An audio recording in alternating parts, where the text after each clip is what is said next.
ናፍቆት ሚዲያ የተለያዩ እውነተኛና አስተማሪ ታሪኮች የሚቀርብበት ናፍቆት ሚዲያ።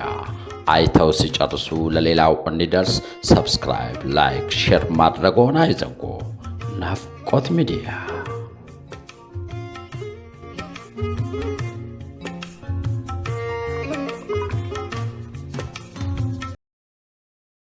ጥቅመኛዋ ሴት እውነተኛ ታሪክ። ጸሐፊ ዳንኤል ሙሉነህ። ተራኪ ቤተልሔም ሰለሞን። ትረካውን ይከታተሉ። ናይጄሪያዊው የሥራ ባልደረባዬ ከምሳ በኋላ ነበር ወደ ሥራ የተከሰተው። ስፖርታዊ አቋም ስላለው በዛ ሰውነቱና ቁመቱ ላይ የለበሰው ነጭ ሸሚዝ ከጥቁር ሱሪው ጋር በቀላሉ የሰዎችን ትኩረት እንዲስብ ያደርገዋል። ከዛ በላይ ደግሞ የተቀባው ሽቶ።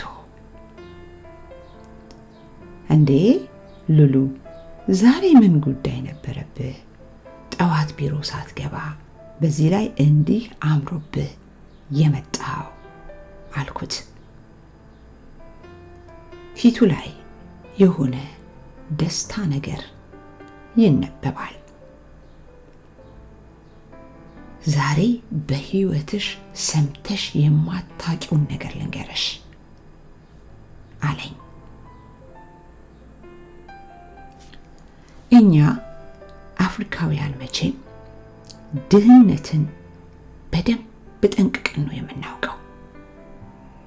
እኔና አብሮ አደግ የሰፈር ጓደኛዬ ብዙ ችግሮችን አብረን አሳልፈናል። የኔም ሆነች የእርሱ እናት ቤተሰባቸውን የሚያስተዳድሩት ማቶኬ በቅርጫት አዙረው እየሸጡ ነበር። በኋላ የተጠበሰ ፓስቲ፣ የተጠበሰ በቆሎ መንገድ ላይ ቆመው እየሸጡ እንደምንም አደግን። በባዶ እግራችን ተምረን ያገኘነውን እየቀመስን እንደ ነገሩ አደግን ነው የሚባለው። በኋላ እሱ ቢዝነስ አጠና። የሚገርምሽ ዩኒቨርሲቲ ተማሪ ያለ የወንድና የሴት ቀበቶችን መሸጥ ጀመረ። ቢዝነሱ እያደገ ሲመጣ የተለያዩ ቦታዎች ላይ ሱቆችን ከፈተ። በኋላም ንግዱ እየተስፋፋ ሲመጣ በቀበቶ የጀመረው ቢዝነስ የተለያዩ ስራዎች ላይ ተሰማራ። ብዙ ነገሮችን የሚያማክሩት ግን እናቱ ነበሩ።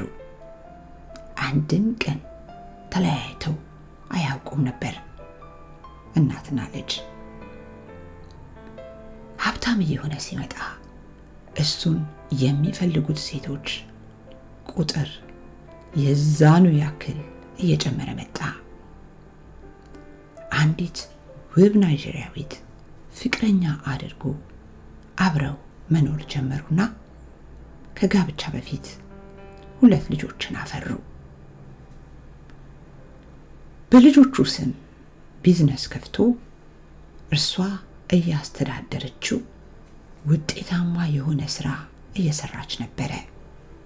በኋላ በጋብቻ እንዲተሳሰሩ ተደጋጋሚ ጥያቄ ስታቀርብ ዛሬ ነገ እያለ ጥያቄዋን አረጋጋው።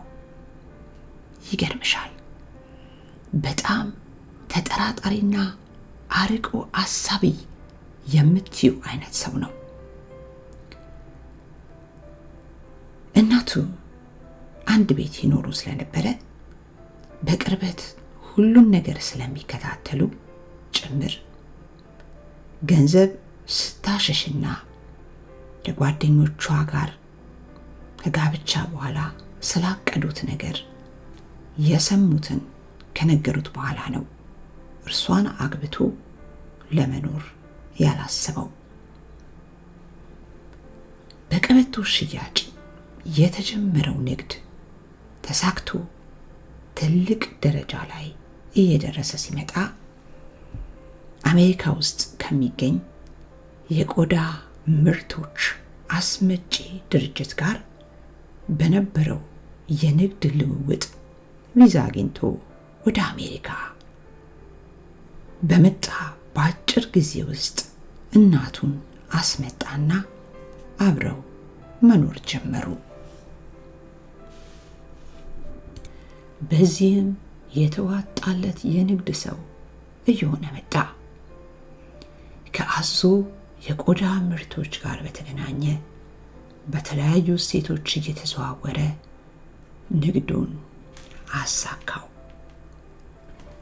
ወንድሞቹና ጓደኞቹን አንድ እያለ ወደ አሜሪካ ካስመጣ በኋላ እያንዳንዳቸው በተለያየ የአሜሪካ ግዛትና ቦታ ላይ ያሉትን የኃላፊነት ቦታ ሰጥቶ ከሀገር እየተዘዋወረ ስራውን መስራት ጀመረ።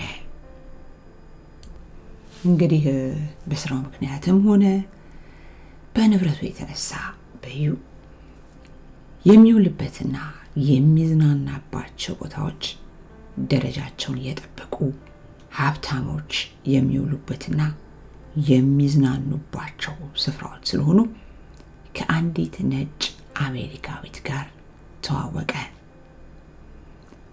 ገና በ19 ዓመቷ ጀምሮ ሞዴል ነበረች። በኋላም ሞዴልነቱን ስትተው ወደ ሜካፕ ኢንዱስትሪ ትገባና አንድ ሀብታም ለቴሌቪዥን ቃለ ምልልስ ለማድረግ ወደ ቴሌቪዥን ጣቢያው በተከሰተ ጊዜ ፊቱን ሜካፕ ሰርታው በዛው ይተዋወቃሉ። በወቅቱ እሱ ባለትዳርና የ3 ልጆች አባት ሲሆን እርሷን ካገኘ በኋላ ብዙም ሳይቆይ ሚስቱን ይፈታትና ከእርሷ ጋር በጋብቻ ይተሳሰራሉ።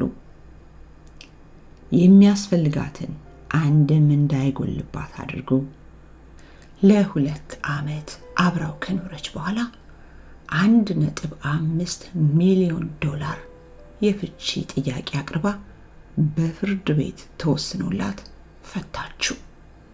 ገንዘቡንም አገኘች። ቆየችና ከኔ ጓደኛ ጋር ፍቅር ጀመሩ። ያለፈ ታሪኳን እያወቀ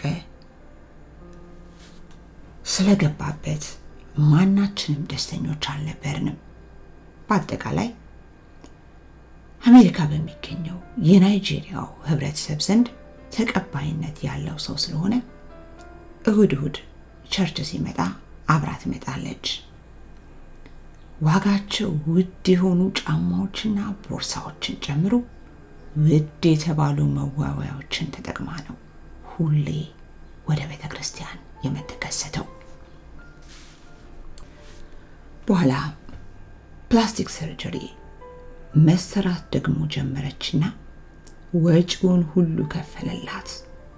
ምን ያክል ውድ እንደሆነ መቼም እዚህ ሀገር ለሚኖር ሰው አይነገረው። በአጠቃላይ የሆሊውድ ኑሮ መኖር ጀመረች። አንዳንድ ጊዜ ከሷ ጋር መታየት ክብር ያገኘ ስለሚመስለው ካልሆነ በስተቀር ምንም የሚያመሳስላቸው ነገር የለም። እንዲህ እያሉ 2 ዓመታትን አብረው ካሳለፉ በኋላ ብዙ ብር እንዳለው ስለምታውቅ ጠበቃ ትቀጥርና ክስ ትመሰርታለች። ክሱ የሚለው ምንድነው መሰለሽ? በትዳር ባንተሳሰርም በፍቅር ከ2 ዓመታት በላይ አብረን ስላሳለፍን 2 ጥንዶች አብረው ከ2 ዓመት በላይ ከኖሩ እንደ ትዳር ስለሚቆጠር $1.5 ሚሊዮን የመለያያ ገንዘብ ይገባኛል። ለዚህም አብረን በኖርንባቸው ጊዜያቶች የጋራ የባንክ ሂሳብ ስላልነበረን እሱ ለሚሰራው ስራና በየቦታው የከፈታቸው ድርጅቶች በሚያገኘው ገንዘብ የሚያስፈልገኝን ወጪ ከመሸፈን ውጪ ምንም አይነት በባንክ ሂሳብ ውስጥ የተሰጠኝ ወይም የገባልኝ ገቢ ስለሌለ ካለው ገቢና ንግድ አንጻር እንደውም ከዚህ በላይ ይገባኛል የሚል ጥያቄ ነበር ያቀረበችው። ጉዳዩ ወደ ውሳኔ ከመምጣቱ በፊት ሁለቱም የባንክ ሂሳባቸውን ለፍርድ ቤት እንዲያቀርቡ ተጠይቆ እርሷ አካውንት ውስጥ $2.5 ሚሊዮን ሲገኝ እርሱ አካውንት ውስጥ $250 ብቻ ተገኘ። ስለዚህ $1.5 ሚሊዮን የመለያያ ስምምነት ጥያቄ ባቀረበችው መሰረት $1.5 ሚሊዮን እንድትከፍል ተበየነባት። ከፈለችም። እሷ ያልተረዳችው ነገር ቢኖር ሀብት ንብረቱ በሙሉ በእናቱ ስም እንደነበረ ነው። እኛ የቅርብ ጓደኞቹ ሳንቀር እስከዛች ሰዓት ድረስ ይህንን ምስጢር አናውቅም ነበር። እርሷ የጠየቀችው ነገር ሁሉ ሲያደርግላት የኖረው ከእናቱ አካውንት ውስጥ እያወጣ ነበር። አልጠረጠረችም። ያልጠበቀችው ነገር ሆነባት እልሻለሁ ይህቺ ወርቅ ቆፋሪ። ለማንኛውም ከእርሱ አጠገብ ለመሆንና የፍርድ ሂደቱን ለመስማት ብዙ ሆነን ነበር በፍርድ ቤት የተከሰትነው። ጓደኛችንንም አድንቀን ሚሊዮነር አድርገነው ተመለስን እልሻለሁ አለኝ። ተፈጸመ። ያዳመጡትን ታሪክ ለሌላው አስተማሪ እንዲሆን ላይክ፣ ሰብስክራይብ፣ ሼር በማድረግ ድርሻውን ይወጡ።